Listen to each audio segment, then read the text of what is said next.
and I'm in there. I bet you didn't stand out very much, did you? I'm in there in my denim shorts, but I keep pulling them up because they're falling down a bit as I'm talking. I keep pulling them up, and there was a few fans who'd found it and made their way in there. And the words of it are so basic, but it's like better than Adam the Ants. Niall Quinn does this go. Yeah, they go up from his arse to his chest. It's just great. It's just fantastic. The official Manchester City podcast. Watch the full video version of this show via City Plus now. Paul Dickov, as someone who is friends with Niall and played alongside him, how would you describe him as both a player and person?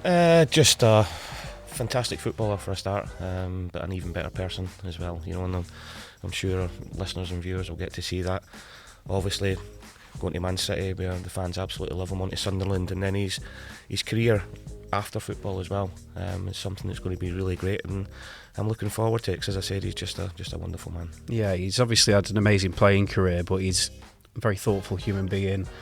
Ended up being chairman at Sunderland, and he's just generally quite interesting, isn't he? So that makes me excited about the episode. Yeah, and like all the podcasts we do, I think it's important that we find out about the person. You know, everybody knows about them as the footballer, but that's the person behind that as well, and he's done some fantastic things on the pitch, but some remarkable things off the pitch as well. So it's a podcast I'm really looking forward to. So here it goes.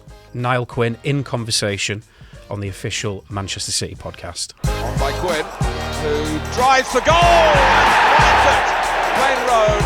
They really have formed a great attachment to Niall Quinn. Niall Quinn, thank you so much for joining us on the official Manchester City podcast. Thank you. For any listeners who are not fully up to speed with what you do these days, how does Niall Quinn spend his time? So I did TV for a long while after leaving Sunderland. I'd been chairman at Sunderland for a few years, and then I did a bit of TV for a number of years, and I got I don't know, something came over me, must have got a knock on the head, but I went back to college there during the pandemic, and I did a history master's, and I've become very boring in my old age, and I read lots of history books now, and I go around and talk at various events on history. I try and mix it in with football history as well, and on top of that, my daughter and I have a little business in the United States with American Youth Soccer, where we provide clubs out there, because they're so big, with their own podcasts. So I'm kind of half related to what you're doing, and it's media in a way, of course, but it's education and empowerment, as opposed to, you know, maybe sort of talking about old stories like we're probably going to. Yeah. So the history, passion for history, where did that come from? I always had it. It was probably dormant for many years, and I left school too young, of course, to play football. That's what we had to do, Paul, as you know. We weren't entitled to finish our education at all.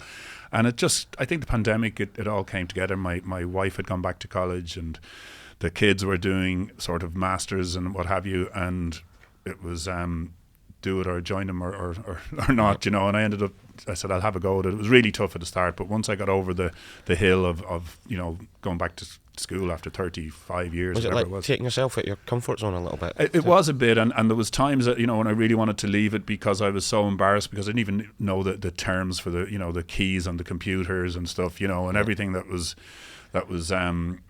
you know, happening to the entire class. It was an online forum, obviously because of the pandemic, and everybody just seemed so ahead of me at the time. There was a couple of older people as well in the class, but I think it started off with about 18 of us, and when it came to getting our masters and our ceremony, there was 5 of us left. Wow. So I stayed with it, and it's the best thing I ever did, and I'd recommend it to anyone. If there's a little itch in you at all, something that you think you left behind way back, rediscover it, because it's opened up so many different new doors for me. And I've been asked to speak at, now I was very, very apprehensive to do this, because if it was football, like now, I can speak away, but I've been asked to speak at you know, gatherings of historical writer, you know, great minds, and you're kind of in there, oh my God, what am I doing in here? You know, these guys would buy me and sell me, and you can be very unsure of yourself. But then there's something not thrilling, I wouldn't say that's the word, but there's something really pleasing about knowing a bit more about where it all happened and why did it happen, and particularly in Irish football, because I would have stood for the national anthem and belted out the national anthem every time I played for Ireland, but to now understand where it all came from, and that whole context of how Ireland became an independent state away from England, and that old rivalry. Yeah, I knew there was rivalry there, but I didn't know why. And when you kind of work it all out and see, you know, where we came from and how it's all adapted, it gives you a different outlook on life, you know. And I'm a great advocate now for people to learn a little bit more. You know, there's great projects that can happen at the moment. I've done a project on a man called Oscar Traynor, who really was the saviour of Irish soccer. You know, soccer is what we called it in Ireland growing up, because they have Gaelic football there, and soccer was they tried to banish soccer. It was actually banned, and he was a very prominent politician. He was a former player, professional player, but he was the loudest voice to keep soccer, as it was called, going in Ireland through the 20s, 30s, 40s, 50s, when they were trying to blacklist it as a game that you know, you're not I think they said you were less Irish if you played football, and around the coastal areas and the ports were the only places where it was staying alive, you know. And he would have done more than anybody to keep it going. And I look back, you know, I went to qualified for 3 World Cups, played in 2, great times. People still stop me on the street and say what a great time. But had official Ireland had its way in the 50 years before that, there would be no football. So it's really, I think it's really interesting to understand all that and the stories behind it, and the work people like him did. Everyone in Ireland says Jack Charlton was brilliant, great times, you know, and it was, and there should be a statue of Jack. But there's people like him, you know, when you discover more the origins of it all and how they kept football going. And of course I had my career and my life out of it, and my family have had the life they've had out of it because of my time in football. So there was something really good about going back and learning all that, and feeling good about telling people about it. You know, Oscar Traynor was an incredible man. He was a revolutionary, but, you know, many years later, he was at Goodison Park. He was president of the FAI when Ireland beat England for the first time in 1949. So now I'm going to bore the head off you with the rest of it. But these are the kind of things I go, well, you know, he was being shot at and shooting, you know, and may well have killed people. I don't know. But here he was later, you know, making sure that Irish football was you know, speaking for the country, and that we were able to play as the Republic of Ireland around the world, because official Ireland didn't want that. And I don't know, things like that interest me. Now, have I put everyone to sleep now? No, absolutely. Yeah. I'd say Manchester City fans will be interested to learn about Oscar Traynor, because we got Niall Quinn, but also we've got a history of great Irish players. So without his intervention, then our history probably would have been very different as well. In some ways, yeah. And lots of players, you know, that came. You know, I remember speaking to Johnny Giles, who came to Man United originally and then had his great career at Leeds. And he was, you know, thrown out of school for playing soccer, as they called it over there. And Liam Brady was expelled as well for playing a soccer match instead of playing for the school GAA team. And that's what happened until 1972. The ban was lifted in 1972, and I was about 6-7 years of age then, and so I was able to go and play in the street leagues, because my dad was a very staunch GAA player. He was a great hurler, played for his county, and it would be unthinkable that I would play football because it was banned till 72. And then when it was lifted, my man brought me up to the street leagues, you know, and I played for Derby County. That was the team I was put on at 7 or 8 years of age in the street leagues. And my dad didn't find out for about 2 years that I was actually playing football. So that's the background of Ireland, and how tricky it was for players to come through. But they did, you know, and as I said, in the kind of you know, the cities, Cork, Dublin, Waterford, Galway, it stayed going up the north as well, Dundalk, Donegal. So, you know, the story isn't simple. You know, it's great, Italia 90, Jack Charlton, it's lovely, we had a great time, but the history behind it, and I find it fascinating. It was a lovely thing for me to do. Pandemic was happening, of course, and there wasn't a lot more to do, and it was, you know, looking back, it was one of the best things I've done. Really happy with it. A great opportunity for you, yeah. How close were you to being a professional in hurling? Because I played a strong family connection there, wasn't there? So over there, their under 18 tournament is the kind of gateway to the senior world, and I played in the final of that when I still had nearly 2 years left on it. So I was very young, but I was tall and I was able to handle myself. And you know, my dad had me playing hurling from the time I could walk. I played all sports. He didn't stop me really playing football. We just didn't tell him in case he didn't like it. But I suppose I didn't do a lot of schoolwork because I was playing for, I was so tall, I was playing for the under-18 team, the under-16 team, the under-14 team. I was being pulled out of class every day to play school matches. I was playing every weekend. And I left my soccer club that I was with for about 7 or 8 years because it clashed. They moved their games to a Sunday, so I went and joined another club, and that's when I was spotted by Arsenal. And I'd been on trial at Fulham. Fulham had asked me, Malcolm MacDonald had asked me to go on trial. I'd attended a training course in Dublin, in University College Dublin, and Malcolm MacDonald was the guest coach, and I did really well, and he invited me over to Fulham. But he did say a week into Fulham that I'll be as polite as I can about how he told me I wasn't going to be a footballer. He said, as long as you have a hole in your backside, you're never going to make a footballer. So I went, okay, that's fine. And so I went back, and that's when hurling, I thought, was the avenue for me. And then I started, I got a chance, I played Gaelic football as well, and I got a chance to go to Australia, and I was offered an Aussie Rules pro contract by 2 clubs, Sydney Swans and Melbourne. And while all that went on, I had a college's soccer final that I had to play in. And the Arsenal scout went to see a player on the other team. I had a really good game, scored a couple of goals, played very, very well, and he hiked me off to Arsenal on a trial. I was like, hey, listen, Malcolm MacDonald's already told me, but I'll go and enjoy it anyway. And lo and behold, luck would have it. The trial went really well, and you know what it's like down there when that goes well and you're invited into the system. And a couple of weeks later, I was at Arsenal. I had a 3-year contract with a guarantee of 1 year pro. And the first 2 years was all, as you know, down at that time, Paul, in Pat Rice and the youth team, and trying to get yourself in and get a sniff in the reserves. Then I was too old for the youth team, so I really had to make it, and I got going for a few months. And now, this is the bit I tell everybody about. You got to believe, and it does come down to luck, though. I was sent to Port Vale on loan on the Thursday. I got there, and John Rudge, the Port Vale manager, sent me back, said there's been an injury at training today. You have to go back. You're coming on Monday. And on the Friday, so Paul Mariner got injured on the Thursday. Tony Woodcock got injured on the Friday. I played on the Saturday against Liverpool and scored after 20 minutes. I should have been playing for Port Vale in the 4th Division. I didn't even need one ticket for the match. Because my family, nobody knew. They were going to come to Port Vale, and then I said, no, we'll wait. Maybe next week come over. And I didn't even know where Port Vale was at the time. It's in Stoke. I know that now. Yeah. But that's how fate in those days kind of, certainly in my career anyway, played its part. Did you have any sliding doors moments like that in your career? Probably the biggest one. Talking about being on loan, I was on loan to Brighton in the old 3rd Division from Arsenal. And I played against Fulham on Saturday at the Goldstone ground.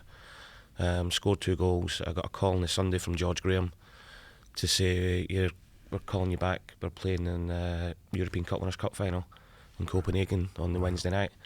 And I was like, Ian Wright, I don't know if you remember Wright, he got suspended in the semi-finals, crying because he was going to miss the final. Yeah. So I went back in the Monday not expecting anything, went over to Copenhagen, ended up getting on the bench and getting a European medal from being in Division 3 on the Saturday to... It's amazing, isn't it? On the Wednesday night. It's an incredible story. Yeah. Was that George Graham? That was George, yeah. What was your experience of George Graham? George was great for the first year that I had. He played me every week, and I was, really fancying myself as a player. I had the Chris Waddle haircut. I was growing great guns. And then Alan Smith came along. He signed Alan Smith and Smudger, what a tidy, great player. Never got booked, never got injured. And there was only 1 or 2 subs in those days as well, so I was getting no game time at all. And George wasn't the most sympathetic man in the world, I don't think, Paul, was he? Putting it politely. Yeah.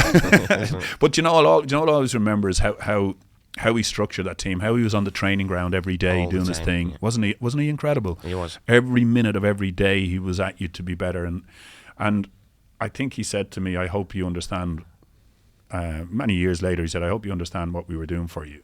That we were building you. You weren't ready to do what you do. You did your 12 months in the team. And it was difficult when you've had a smell of it, as I had. And I did 6 months with Don Howe in the team. I played for him for 12 months. So I think I had about 70, 80 games as a very young player. And then to have 3 years sitting, watching, playing reserves, hoping to go out on loan, but then no, because I was back up to Smudger, so I couldn't go out on loan. And when they eventually, let me go, Howard Kendall came in for me at Manchester City. He had seen me play a reserve game. he'd come down all the way to watch me play in a reserve game, and coming up here, you know, the excitement, because there was a World Cup coming up for Ireland that we'd qualified, and Jack Charlton had said, if you don't get away, you're not coming. So this was March, and you know, Arsenal had agreed to sell me, and to come up and meet Howard Kendall, and you know, someone who like was just such a big manager. He'd done what he'd done for Everton, and here he was at Man City. We were in the bottom. He took over, and we were in the bottom 3, and there was 9 games to go. And he said, "We'll stay up. Don't worry about that. And next year we'll get better." And it was a wonderful time for me personally, because I then got into the Irish team during the World Cup. I scored in the World Cup. I came back, and having scored a few goals, I think we finished 12th or 13th or something in the end. We won a good few games on the close of that season.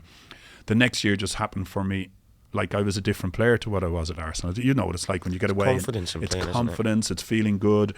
It's somebody who believes in you far more, to say, than George did down at Arsenal. And we finished 5th. You know, I think I scored 22 goals that year, which you know, was a highlight. I never repeated that again. But we had a lovely team. And then for some reason Howard decided he had to go back to Everton, and I don't think it worked for either club. You know, and we were on definitely on an upward journey. And Peter Reid came in and did really well as a young manager. He was feisty, and I think he used to fight with the chairman every day, like, you know. But it held together. We finished 5th the second year. But it started to crumble a little bit after that, and Brian Horton came in, Alan Ball, and the slide had started. And so I always regret that period, you know, that we sunk, and getting relegated at Man City. You know, even though I was at Sunderland a year later when it happened, but I was injured. I had a bad injury at the start of the year. That experience here, knowing that a couple of years earlier we'd a half decent team, and how it had all gone down. And I'm not saying it was anybody else's fault. You know, I went from scoring 22 goals to scoring 8 goals. You know, and you're meant to be the goal scorer. Like that tells you all you need to know. But it was a great shame, because the high I had here at Man City, you know, and of course Man United started to do well, and that was a problem, and they kept beating us in the last minute in matches as well in those days, not like now. But it was just a brilliant experience, because I came out of my shell, and I really felt comfortable as a footballer at Manchester City, and how it ended I'll always regret, but it doesn't take away from the good days I had here and the good players I played with. And you know, Nicky Summerby, for instance, wouldn't have been heralded as a brilliant player for Man City, but I knew the value of having him there. And when he came to Sunderland, he was amazing. I knew where he was going to cross it. I knew when he was going to cross it. It was lovely.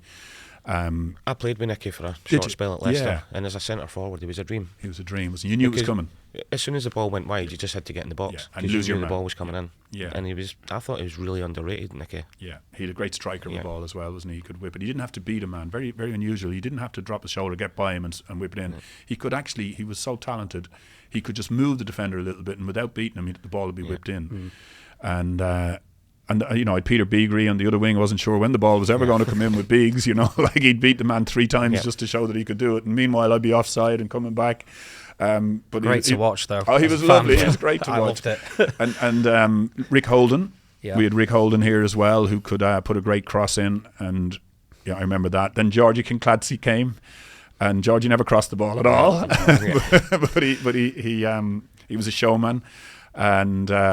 I think, as it was explained to me once, that that he was the craftsman, and players like me were the hod carriers, right? Yeah. So he was the fella doing all the great stuff. But having said that, you know, the team suffered, you know, over a period, and that good year or two, and you know, I had a cruciate injury as well, and I think in those days you were considered, you know, well, virtually crocked when you had that, and I think the faith that they had in me here in the club to come back to what I wasn't there. It wasn't anywhere, because I couldn't find a club after we got relegated, and I was very nearly going to Selangor in Thailand. They were the only club that came in for me, and at the last minute, as we were pondering going out to live in Thailand, Peter Reid had got the job at Sunderland, said, "Come on up, you'll like it here," and I headed up there, and then I got another sort of Indian summer then, if you like, got another 6 years.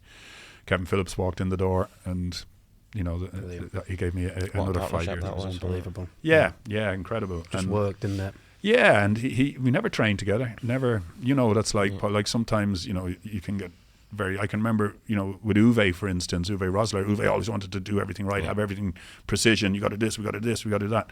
With Kev Phillips, like, nah, see, I'm off golfing. Like, there'd be no chat even about how you play. It wouldn't even, and you couldn't go on the same team as him in a five-a-side because you never get the ball. He'd just shoot every time. Like, he wouldn't pass. And so the only thing you'd have is before a game, I used to say things like, look, if there's a diagonal ball, right, I'll always head it inside. And he wherever the ball came to me, that was the kind of little thing that we had. And he would, or lay it off or whatever at my feet. And he would feint to go the other way, get his yard. And then it looked as if we had this telepathic thing. But it was down to him because he would lose his man. And it made what I was doing look better. Like, I was heading the ball into a space. And he was brilliant at getting into that space and losing his man.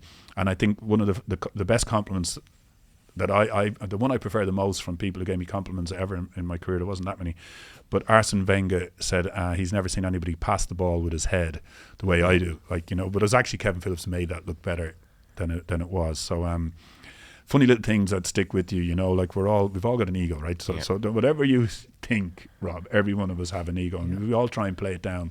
But that's the one where I go, geez, Arsene Wenger said I was a good header. It's a nice compliment coming from Arsene as well. Yeah, exactly. I was going to ask you about the heading because you did turn it into an art form, in my opinion. And how do you do it?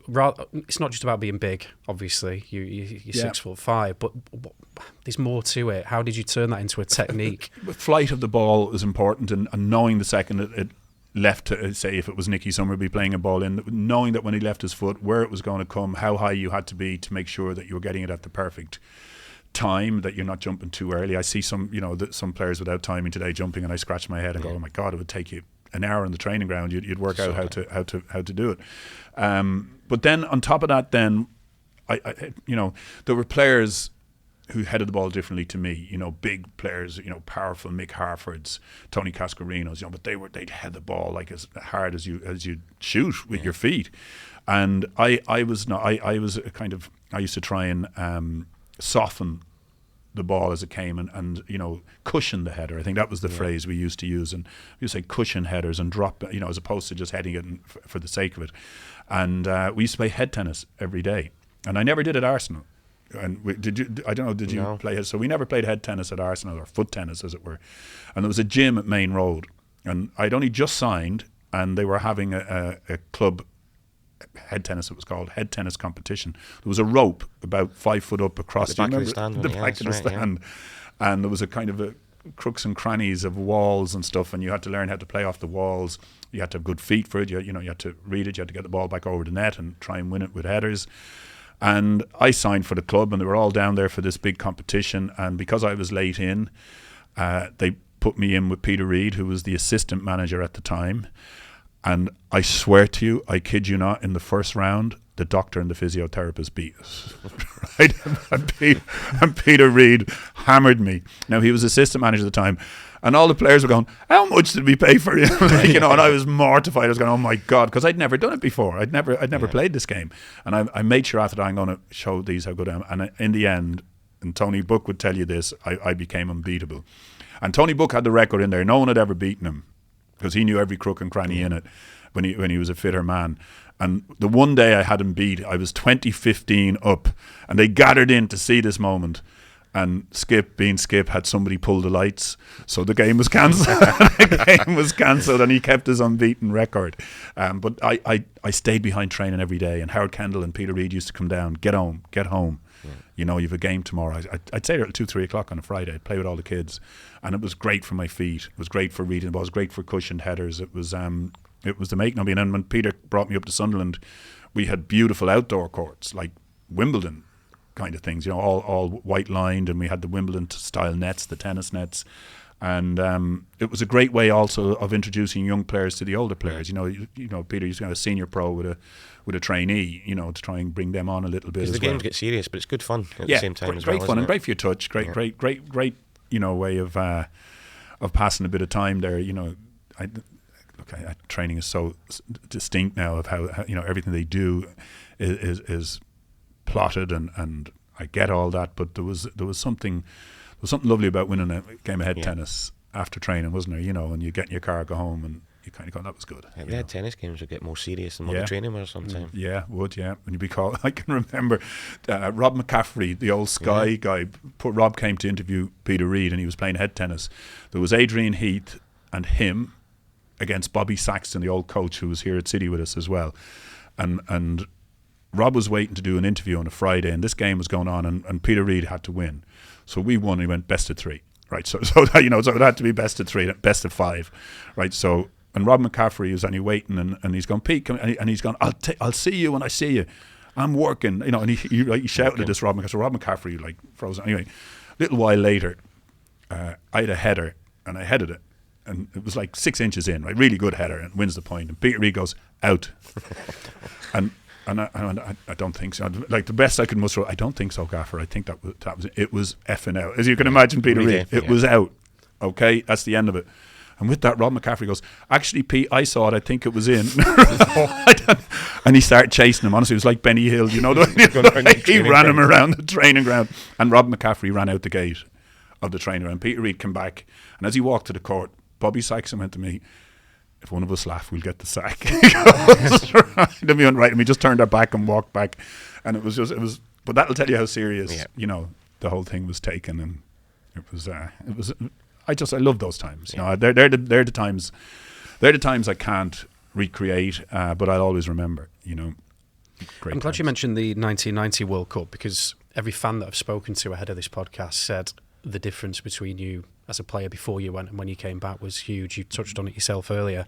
Yeah. What was that? Was it just confidence, or was there a bit more to it? Because obviously you came back and like you said, you scored 22 goals, which was career high at City.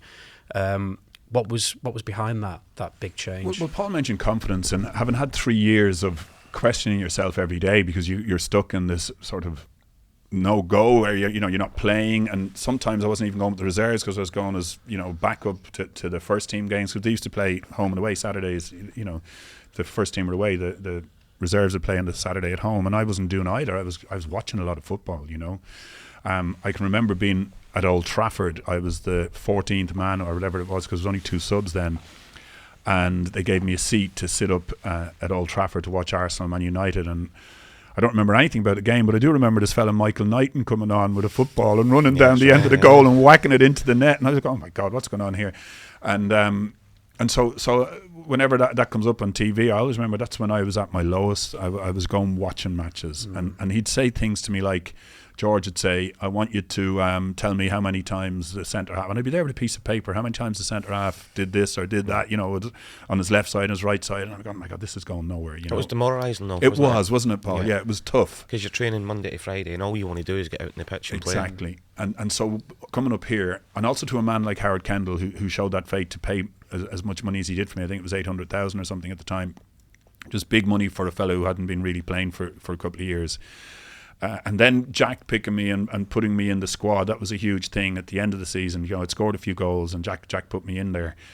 And in some ways it sounds bad, but Ireland played so poor against I think let me see, so we played England, which wasn't so bad. Kevin Sheedy scored, and we got a result.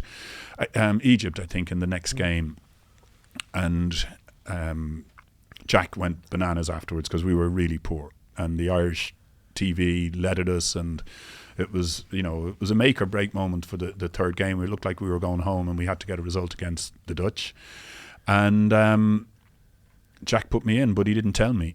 So there's a shot of me, lovely photograph of Jack with his arm around me walking on the pitch before the game, when we're still in our tracksuits, and he's looking at me like that, and what he said was, so I don't want you running around like a headless chicken like you do. He said, I want you to be crafty. And I just said, am I playing? He went, have I not told you? And I went, no.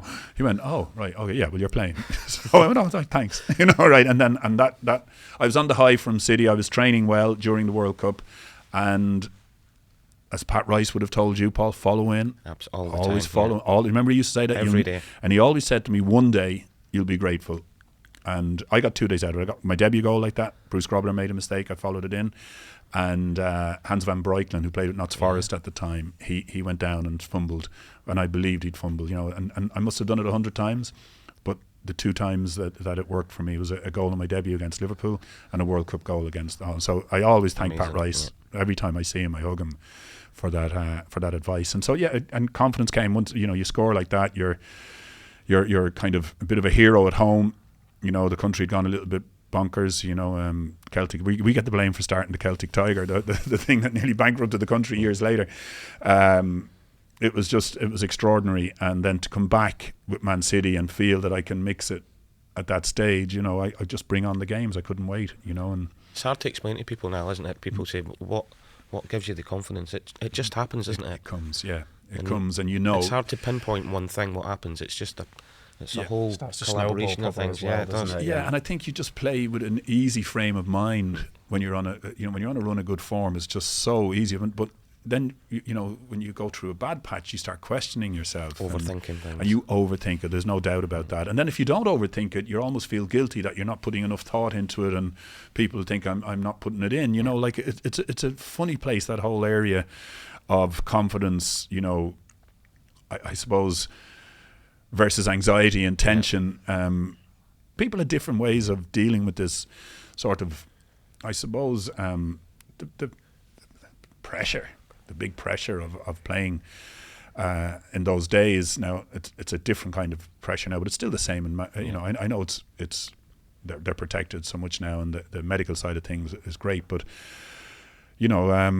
things weren't always like that. And I can remember just looking at the great facilities here. We were just chatting with Paul earlier, Platt Lane, and going back to training sessions, and punters would come looking in through the wire fence on a Monday, and if you hadn't played well, they'd be torturing you. You used to think about it on the Sunday. Yeah, you knew what you were getting on the Monday. That's exactly what it was like. So there was a lot of mind games there that we were all trying to overcome. And of course, there was a drinking culture in football at that time. So that was interesting, because now if a footballer goes anywhere near a pub now and there's a picture of him, he's like ridiculed, and he'll sort of get dropped, all the rest of it.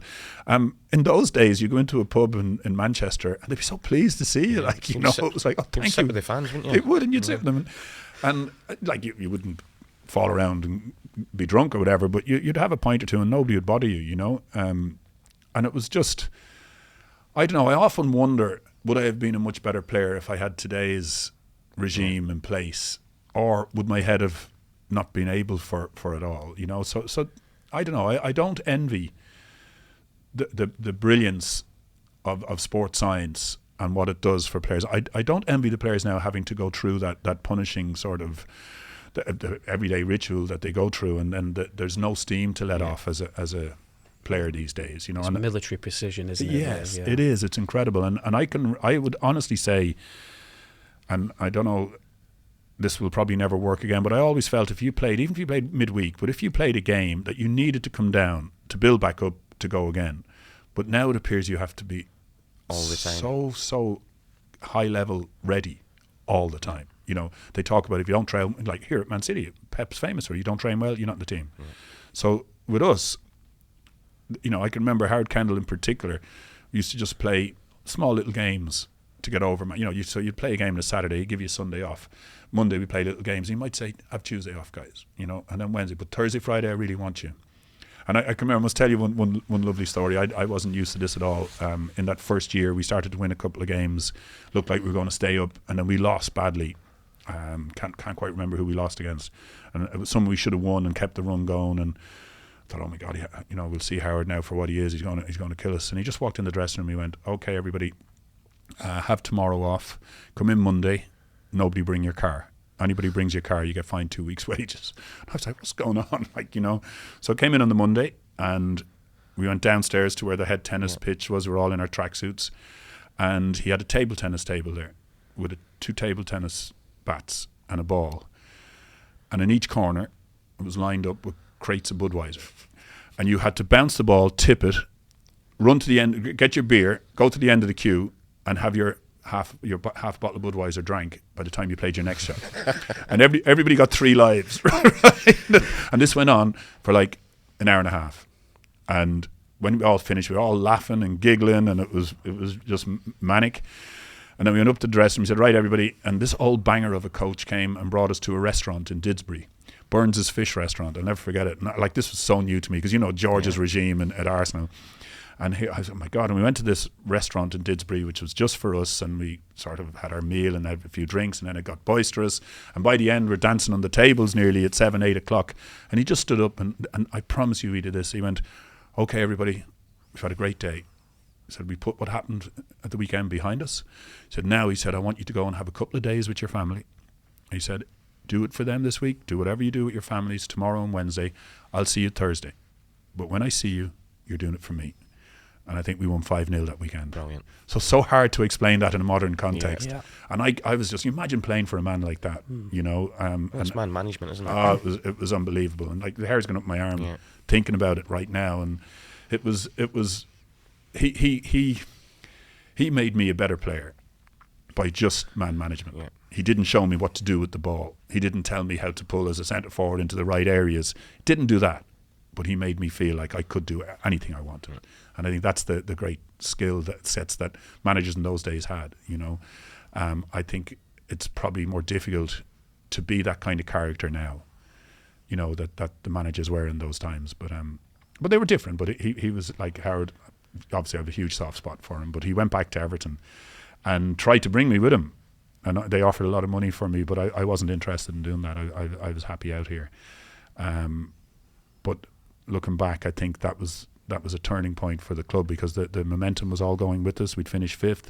We looked like we could match what was beginning to happen across the road. They brought some players in, we lost some players, and everything changed. So won't go back into the negative side of that. Yeah, but, you took great affection to Howard Kendall, and I know it's a huge regret for a lot of our fans who were around at the time that he did leave, because things, as you said, were going in the right direction. Where were you when you found out that he was going back to Everton, and what was your reaction? Oh, I couldn't believe it. So I was away on international duty, and you know, word had come through, and I couldn't believe it. And we read the quotes. He'd gone. Like, never even said goodbye or whatever. And I think the quote he made was, "Man City was like an affair.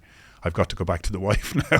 That's exactly how he said it. And I was going, wow. So obviously that huge tie to Everton made that happen, but it just didn't work out for either club. I think it was a bad move for him. Everton never got to the heights that he had brought them before, and they always say never go back.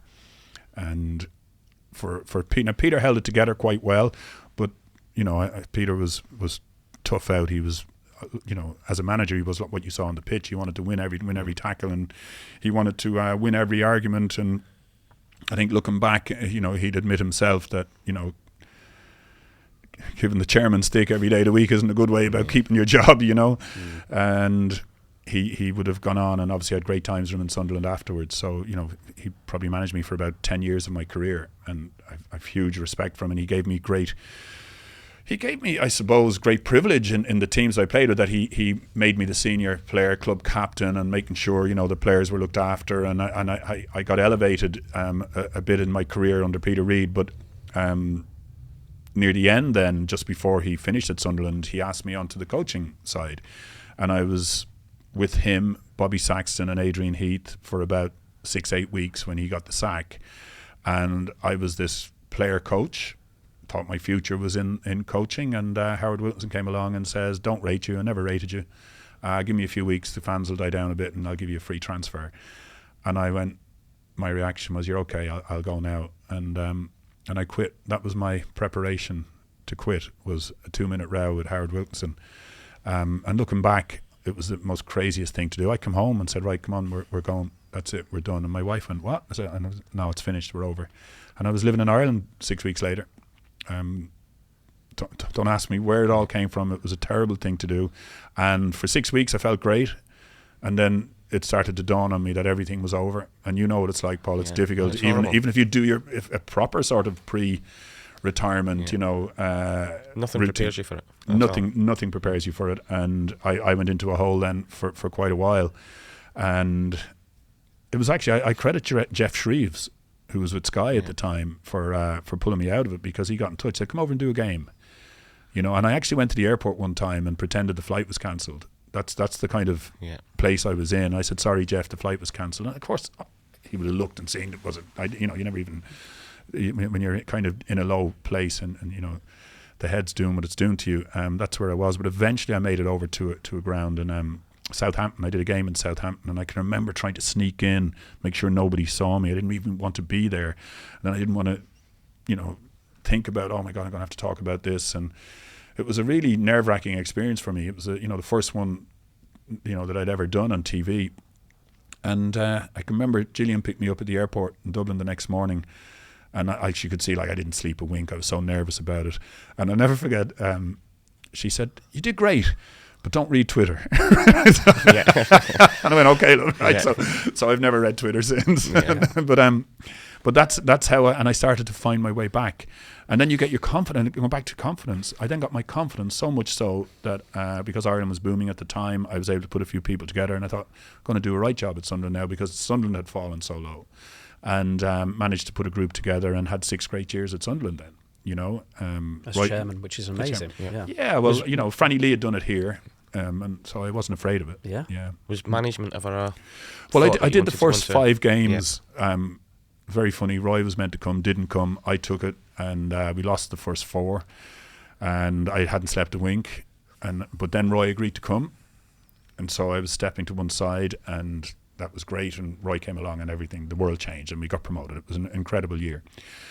And I can remember, Roy, he was. I can't tell you how good he was for us, right? It was just extraordinarily good. He brought all that box office presence and that winning mentality into a dressing room that was completely devoid of any confidence. They lifted the entire city as lifted the city. It was amazing. But I can remember when things were going really well a few months later, I just happened to say to him, hey, why I never really asked you, why did you not come for the first couple of weeks, And he went, oh yeah, he said, my sister saw you on the telly after one of those games, and she rang me and said, you better go there, I think Niall Quinn is going to have a heart attack. So I said I'd wait a week or 2.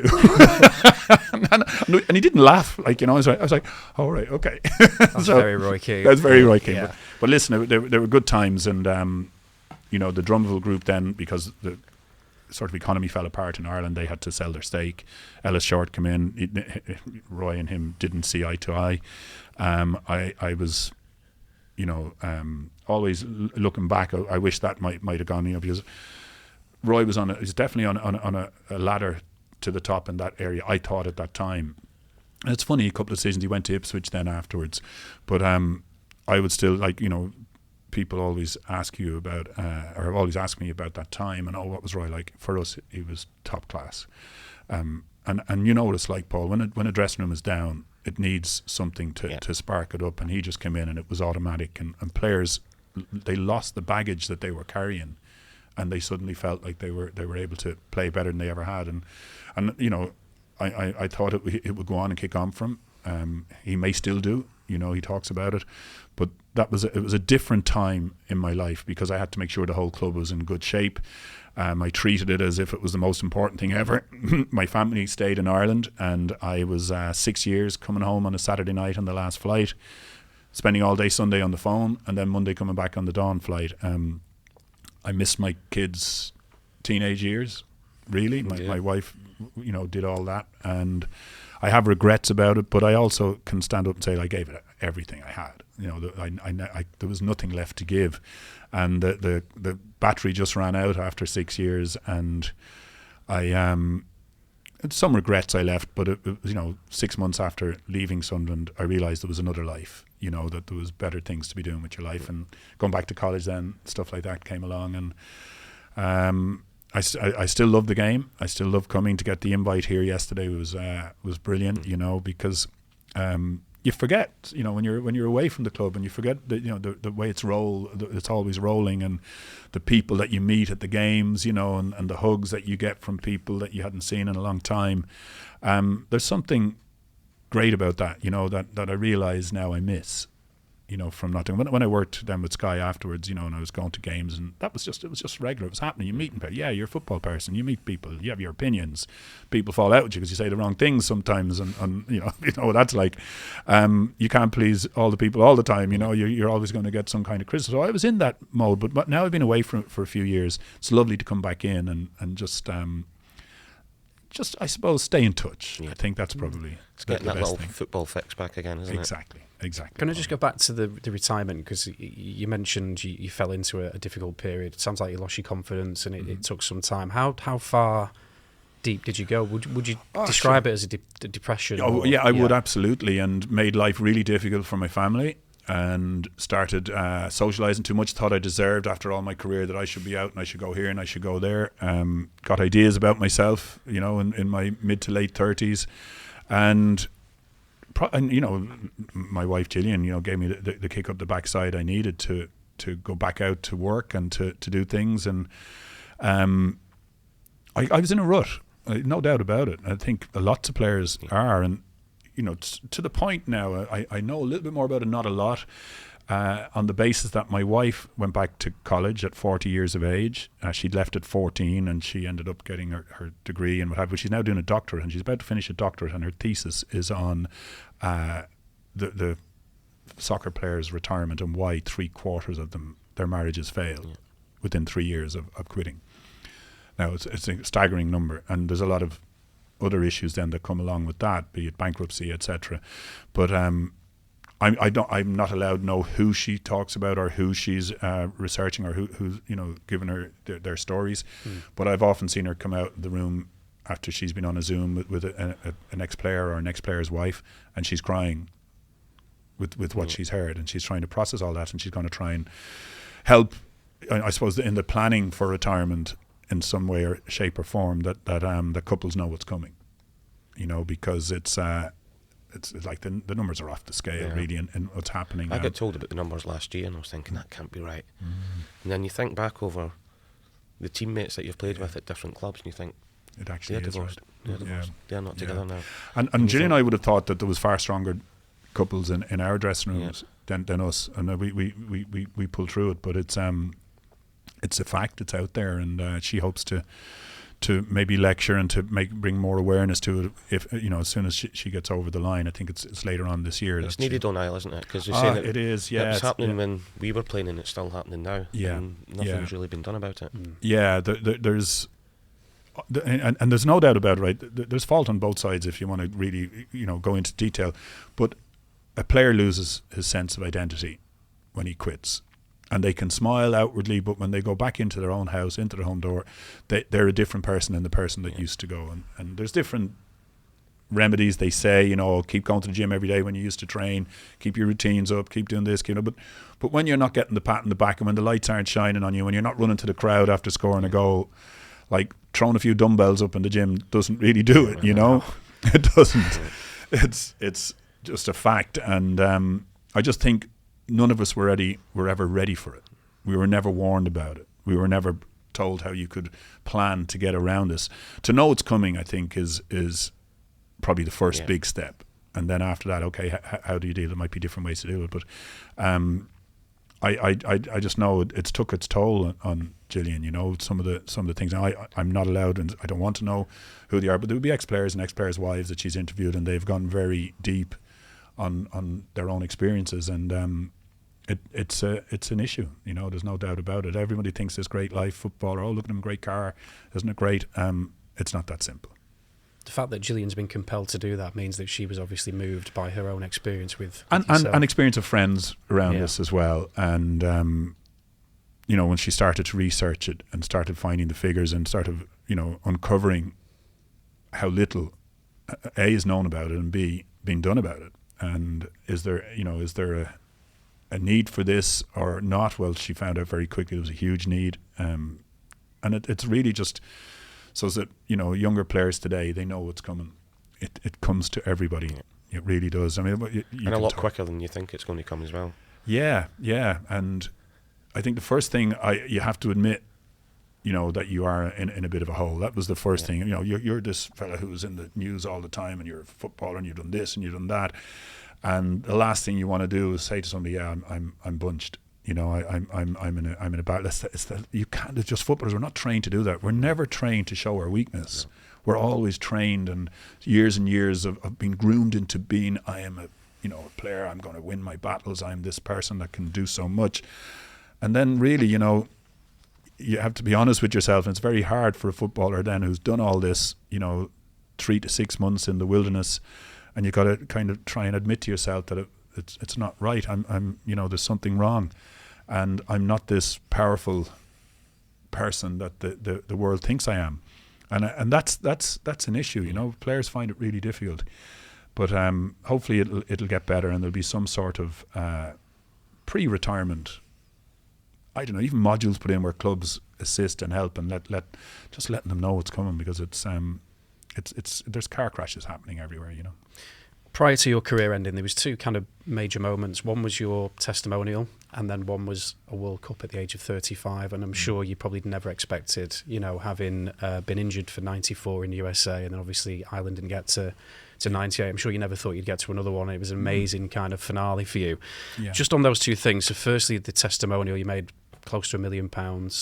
You gave it all away.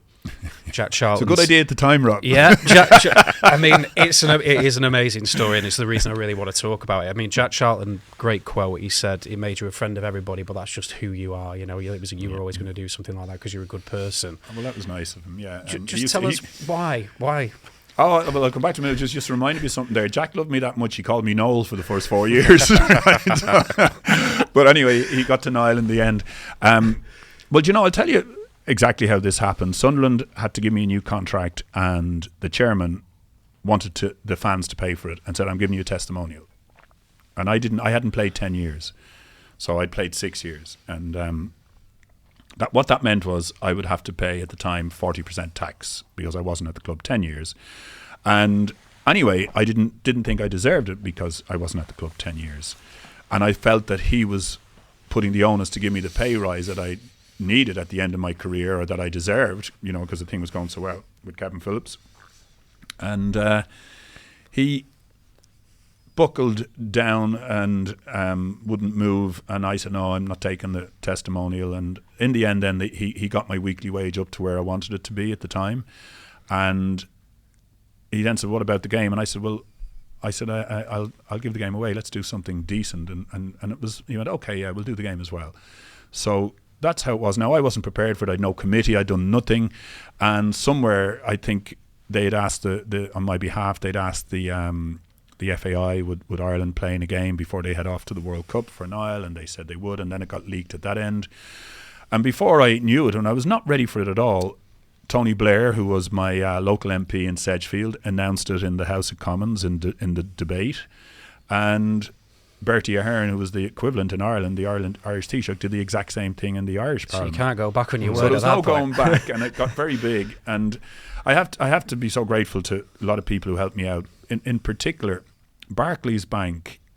Barclays are big into football, as you know, and they had call centres in Sunderland, and they got people to work shifts to answer the call for people who couldn't attend the game, but who would get a non-attendance ticket if they gave £10 at the time. And where that came from, and I want to tell you where great things can come from. I got a letter from a Sunderland fan in prison, and he couldn't come to the game, but he had saved money, and he wanted me to put £10 towards. He gave me remember postal orders? Yeah. Gave me a postal order for £10. He said, "It's not a lot, but it's everything I have." He said, "If you could get me a non-attendance ticket that I could keep here in the cell." And from that I went, okay, well, can we do that elsewhere? And we got 35,000 non-attendance tickets because of a prisoner in cell throwing an idea out to us. Yeah, so that those kind of things happened, and we got 35,000 on the night. So effectively, we had a crowd of 70,000, and we got over the million mark. And it was it all happened so quick. It was whirlwind. And the other thing I remember, because I was in such a hurry that day, I got done for speeding on the motorway. And I was saying to will I tell this fella I'm giving £1 million away tonight? Like, would he let me off? So your testimonial cost you money. It did, and 3 points. That's brilliant. No, they were good days, yeah. And there was I think it was the first time ever that the police didn't have to police a game, that the Sunderland fans, the Ireland fans all went in the same end. It was a decent thing to do, yeah, and I was kind of delighted I did it. But had I not done it, and very, very important I tell you this, had I not done it, I'd have probably got about 15,000 people, and I'd have had to pay 40% tax, and with the costs and all the rest of it, it just wasn't the right thing to do. So I don't feel like I gave it away. I think something happened because I gave it away, and it got big. But it was grand, yeah. It's an amazing thing to think. You've been very humble about it. No, it's an amazing thing to do. Do you know, you have to remind me of something. I got a lovely kind of telegram from Sepp Blatter. I was like, oh my God, that's great. And then about 6 months later, I went, geez, I better throw that out. Right? Yes, right. Yeah. Because of everything that was revealed about him. So it made a few sort of waves in the world of football, and it was the right thing to do.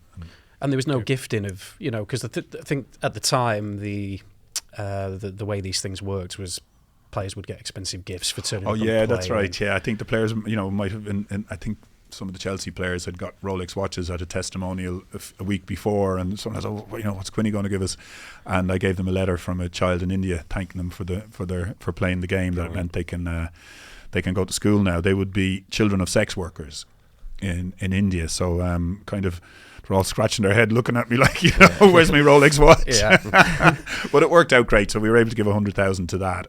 A group called Goal in India who were doing great projects in the streets of Calcutta, and we gave money to a hospital in Sunderland and money to the Children's Hospital and the Children's Hospital in Crumlin, where I grew up in Dublin. So it was grand, everything was fine, and it all passed off great. But it wouldn't have worked. Great people helped me, but just that whole call centre thing and the way that that was an incredible sort of reaction, and that kind of summed it up. And who would have known, a guy trying to correct his life in a prison set the whole thing away, really, in my book. So you never know where there's goodness, Tremendous story. Yeah. Mm-hmm. And then the World Cup 2002. So just for context for any younger listeners, Ireland qualified. It wasn't the greatest quality World Cup necessarily. South Korea made it to the semi-final, for example. Germany made it to the final, I think, and obviously Ireland drew with them in the group stage. So looking back, the Brazil side that won it, very, very good and probably deserved winners. But looking back, Ireland had a chance to probably go deeper into the tournament than potentially. Yeah. But before the tournament started, there was a training camp in Saipan, which, if you actually look on the map, is literally in the middle of nowhere. And I still can't work out why on earth it was chosen, but it was probably for peace and serenity and all that kind of stuff. And there was a row between Roy Keane and Mick McCarthy. And if Roy Keane had been playing in that side, then perhaps Ireland would have gone a bit further. I mean, so much has been written and said about the whole incident. Why do you think it became, and still is, by the way, because they're making a film about this? That's right, yes. Steve Coogan's playing Mick McCarthy. Steve Coogan's playing Mick McCarthy. There's an Irish actor doing me. I'm afraid God knows what it'll turn up like. But anyway, I wish him well, whoever's playing me.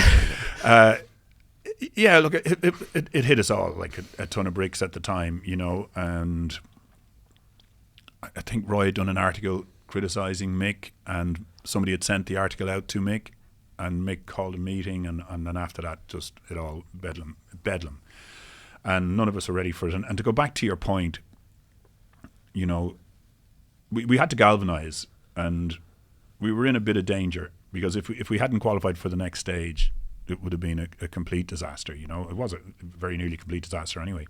But to get the result against Germany, to score the late goal against Germany that brought us to the next stage where we end up, playing Spain then, that was kind of vital for those of us who were left. But in that game against Spain, and even as the game was going on, they weren't down to 10 men officially, but they had an injured player out in the wing. They'd used all their subs, and we had a spell of time, in injury time, where we were virtually playing against 10, and that extra time period, and I even remembered at the time, if he was around, we'd have got through, and we'd have played Korea, and we'd have played a different game. Spain were all out, flat on their backs, they had loads of injuries. Korea got by them, but we'd have played a more physical game. These are all the things in your head that you remember, and you think, some days I wake up and we've actually beaten Korea, and we're in the final. Like this is the kind of the madness of being a footballer and getting so close to something like that, and all the rights and wrongs and all the different sort of ideas that people had. Very hard to go into it in detail, a long time ago, but what I was asked to do on the 20th anniversary was, would I look at 6 articles that were written on the anniversary in newspapers. I was asked for a radio station in Ireland to do that, and I went, yeah, that sounds fun. But I stopped because of all 6 articles that were written in the main newspapers in Ireland, none of them were there. So they were all second-hand accounts, different things, because it got different legs and different stories were attached to it. So it was unfortunate. I don't know, let's see what this film says and how this film makes us all look. But it was, it took from the whole thing. Italia 90 was far more innocent as far as I'm concerned. It was great. We did our thing. But by then it was hard work. I couldn't wait to get home. out of a World Cup, you know, which is terrible really when you look back. But that's how big it all was, and you know, as you say, still is today.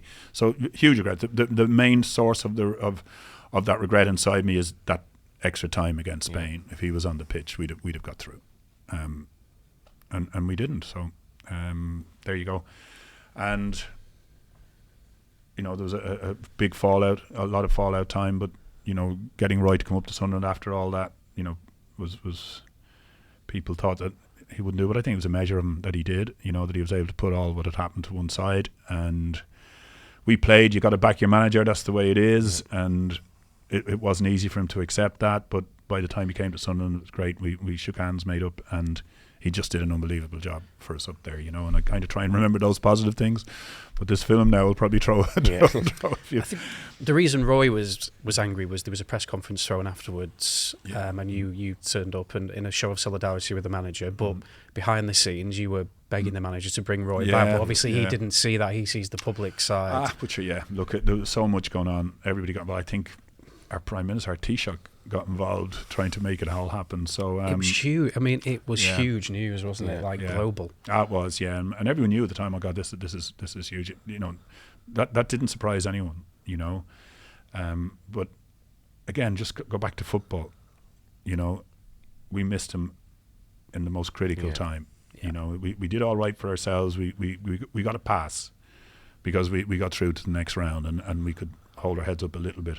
But there's really is, and I was 35, and when things are you're losing it all at the end of your career, and this was something to go as wrong as it did, and to get as close as we did to beating Spain and going further in the competition and recreating at least what had happened in 1990, the regret, it never goes away, you know, because it means so much at 35. Maybe at 23 you think there's another one coming, but at 35 I still haven't got over that. And I'm happy to admit it, that we would have beaten Spain had he been on that pitch. I think we did all right up to then, but that's the big one that for me.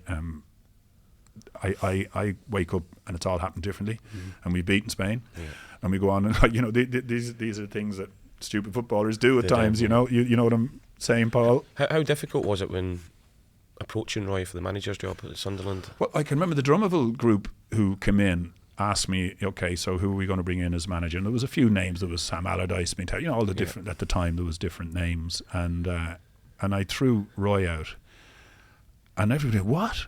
You and Roy, you know? And we had a fella, Patsy Byrne. He went, brilliant. Patsy was one of the guys. Oh, that's brilliant.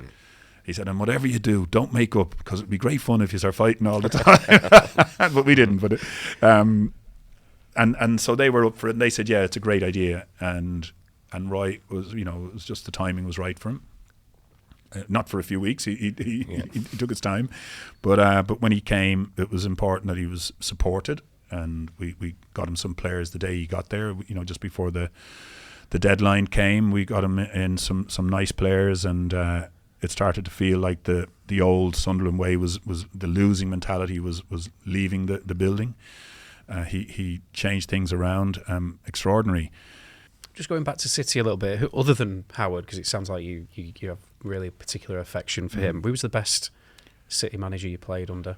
Well, Peter, I have to be fond of. Brian Horton came, and it was difficult for him because then Peter Swales, who'd appointed him, was kind of shifted by Franny Lee. So you're kind of writing's on the wall a little bit. And I think Brian always felt that as soon as Peter Swales left. Played some good football under Brian, though. Yeah, he brought Uwe and Paul Walsh. They had a good partnership, and I did my cruise ship, I think, about 4 weeks after he got here.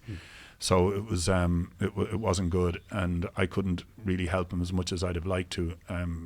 He was a very sincere, deep thinking coach, you know, and I would have liked to have, of course, I would have liked to done much better for him. Alan Ball was mysterious in some ways because he had this prowess around him for being a World Cup winner, but I just felt there was too much of that, you know, as opposed to raw sort of telling us what to do and be better. It was, hey, you guys should be doing this, you know, when in my day. And it didn't quite rub off, you know. I had great time for him, although he wasn't mad about picking me in his year. I think the first 7 or 8 games he didn't pick me at all. Uwe and Paul Walsh were in. And everything was about Kinky, George Kincladze, you know, the little genius. That's what he used to call him. And he'd go, give the little genius the ball, forget about it. And it was like, okay, that's great, but we actually need more. And I think he hung his hat on Georgie Kincladze, like, and it was like Georgie was special. There's no doubt about it, but the team wasn't special, and it disrupted what you'd have the normal sort of structure of a team where you're working for each other, the two on the left side, the two on the right side, whatever, the diamonds that you're doing, all the different things that you're working as a unit, that went out the window. And if Georgie went over from the left to the right, you know, to striker like me, I'd have to run back 60 yards and try and play left wing for a bit, or left side midfield, protect the left back, and he'd walk back with his hands on his hips, Georgie, and he'd get going again 5 minutes later. Now, it was exciting for fans because there wasn't a lot else to shout about. But it was disruptive. Didn't work. I think, Paul, you might when Joe Royle came in, I think he kind of spotted it fairly quick. It was, yeah. Just for us to get back up to where we wanted to go and try and avoid relegation, although we got relegated. Joe loved Gio. He absolutely loved him, but he said, you can't play in my team. Yeah. If we want to get results and want to get back up to where we want to go, we can't afford to play with 10 players sometimes, 9 outfield players. Joe wants a unit, doesn't he? Yeah, and we all loved Georgie, didn't we? Yeah, great absolutely. lad, wonderful player, but at times, especially in some away games, you were playing with 9 outfield players, and you can't afford to carry people when you're in the battle. About the relegation in '96, which there was a phrase that I think Joe was responsible for, typical City, that came a few years later, and it was meant to kind of sum up City's ability to snatch defeat from the jaws of victory. That day was probably the most obvious example of typical City, even before the phrase had been coined, because we thought 2-2 against Liverpool was going to keep us up. That wasn't true. You had heard this and came. I've still got flashbulb memory of you running down. I was in the family stand at the time, of Niall Quinn running down the touchline with slightly wet hair, having had a shower, come off the pitch to say, no, get the ball in the box. I mean, that's ridiculous, isn't it? Well, without meaning to, I sealed my exit from the club that day, and that's not why I did it. And I had gone in. I was very anxious. I was taken off about 15 minutes to go, something like that, and I was told Sky had a monitor, and you can go into the Sky program and find out exactly what's happening. And so I'm looking at this monitor with the Sky people who were there, and we're looking, and they're talking about it. And, and there's a goal at St Mary's. I think it was at Southampton, and Southampton have scored. And geez, we need another one. And they go, and now they show all the Southampton fans cheering and what have you.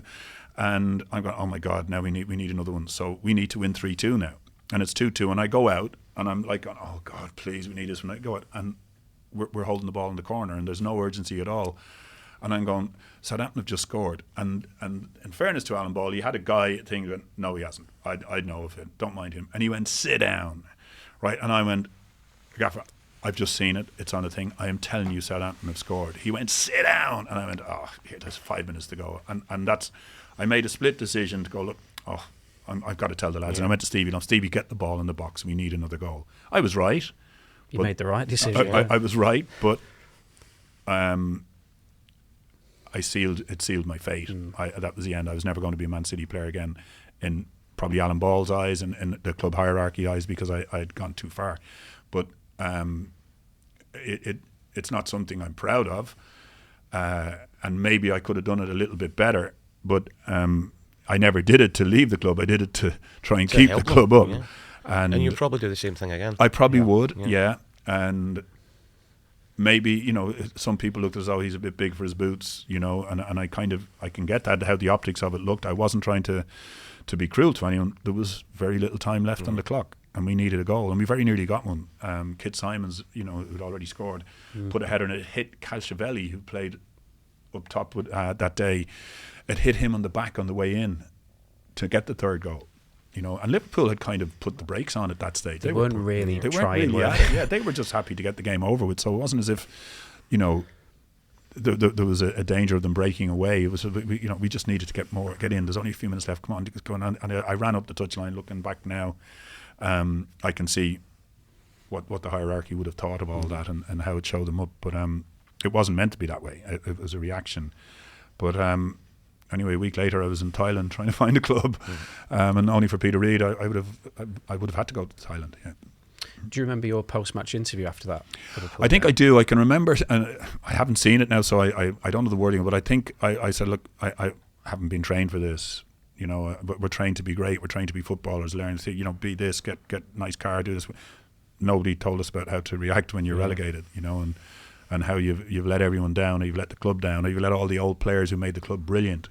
You know, the Bells, the Lees, the Summerbees, you know, how they, you know, they're a great club, what you've done when it was in your hands. These are the kind of things that was going through my head at that particular time, at that day. It was tough, but I always felt you had to face the music, you know, and a lot of players wouldn't have in those days. It's not like now where you nearly have to. You remember, it was like, Paul, you know, it was always the PR person would come in and say, oh, can you do it? No. And she go, no, you do it, like, you know, and I can remember going, oh, geez, will somebody else do it? But they wouldn't. You know what lads are like, they wouldn't do it. And then you kind of get a bit of a name, oh, look at him, he likes himself on the telly. So there's all sorts of... You can't win. And I can remember doing that interview and going, I'm sure everybody's going to think I'm right. But that's all I could say, was I just don't know how to deal with it, you know. And hiding in the house then for about 3 days afterwards and hoping nobody knocks on the door. Like that's the downside of you know, of football when you lose. I mean, you know, relegation, there's nothing worse. It's a disaster. Mm-hmm. We can't let you go without talking about the terrace chant, Niall Quinn's Disco Pants, which is still sung to this day, by the way. It still gets an air in every now and then. Yeah. Amazing. For those who don't know the amazing backstory, would you mind one more time just regaling us? I don't think it's amazing at all. I'm kind of half embarrassed about it, but more than half. And it happened in a place called Pinola in northern Italy when we were on pre-season training, and we had a week of really hard training under Peter Reid. And on the last day, he let the lads go down to the village, which is a rural village, and to have a few drinks in the rural village. But I stayed up in the commune. It was like where we were staying. It wasn't a 5-star hotel or anything, because Michael Carruth was fighting for the gold medal in the Barcelona Olympics. And he was Irish, and he was in the same school as I was. So I thought, I'm going to stay and watch this. And the lads all went down the village. And Michael Carruth won the Olympic gold. And I was thrilled. And I came down about 4 hours later. I was jumping around the place. And, of course, the boys had been drinking. So they were having their few pints. And I was going on so much about this boxer and his great. And Steve McMahon went, I'll box you. Let's see who's the best boxer. And there was a bit of a kind of a dancing ring outside in the village, you know, where maybe the locals would play their their music and dance. So all the lads, come on then, slapsies only, you know, right? So we'll go out. So I was that was fun, taking on Macker, slapsies only, except he swung a fist at me, a closed fist, right? And I went, hang on a minute. So I did the same to him, and out of nowhere, suddenly I decked him. And it was like a full, like Joshua the other night. It was a full, and I went, oh my God, what have I done? And so, what do we do now? So, you know, the coach then walked by, Sam Ellis. And poor Sam picked Macker up and brought him home.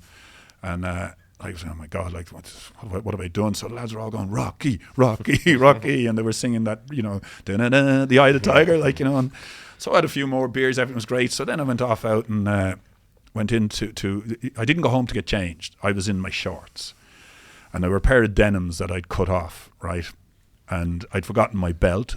So anyway, to cut a long story short, between all the fight and all thing, my top had gone. So now I've only got my shorts on in this club, which is like a rural village club, right? And I'm in there. I bet you didn't stand out very much, did you? I'm in there in my denim shorts, but I keep pulling them up because they're falling down a bit as I'm talking. I keep pulling them up. And there was a few fans who'd found it and made their way in there. And that's where they saw me doing what I was doing with my shot, and that's where it came. And the words of it are so basic, but it's like better than Adam the Ants. Niall Quinn's Disco. Yeah, they go up from his arse to his chest. It's just great. It's just and then you think it's gone, right? I left Man City and I was, okay, that's gone now, right? Okay, I'm up at Sunderland now. And then Sunderland started saying, and a Sunderland group brought it out as a record. Yeah, released it. And released it as a record. And then to my eternal shame, which I'm not going to do here, John Inverdale invited me on his chat show. And I was on with Sam Torrance, the famous Scottish golfer, Paul. You remember him well. And they gave us about 4 pints in the green room beforehand. And by the time I got in there to do the show, I somehow allowed him to let me sing the song on air, right? And oh my God! And I think now my wife didn't speak to me for about 2 weeks afterwards. But as bad as that was, I wrote a book then, or I had a book out, and it went for the William Hill Sportsbook of the Year award, and it got a tie with a South African cricket book. and I was at the event, and in the event of a tie, the vote goes to the non-voting chairman, who was John Inverdale. I had to go with one person in my book, John Inverdale. so I didn't get the casting vote, obviously. And so when you bring up that song again, a lot of things go through my head, you know. But look, it's lovely. It's lovely that a song was sung. It's just a fun song to me. Yeah, but to you, it's something more. No, but you know, of course, it was lovely to, you know. And again, I go back to, don't care who you interview and what they said. We all have an ego in there, absolutely. You know, and it was. Looking back, I suppose it was good that they did that. Yeah. Still gets sung to this day, which is incredible. One thing we ask a lot of our guests is there something you've read, a book you've read, a documentary you've watched, a series you've watched very recently that you would recommend to our listeners? Gosh, what have I read recently? I've just bored the pants off you with my history books.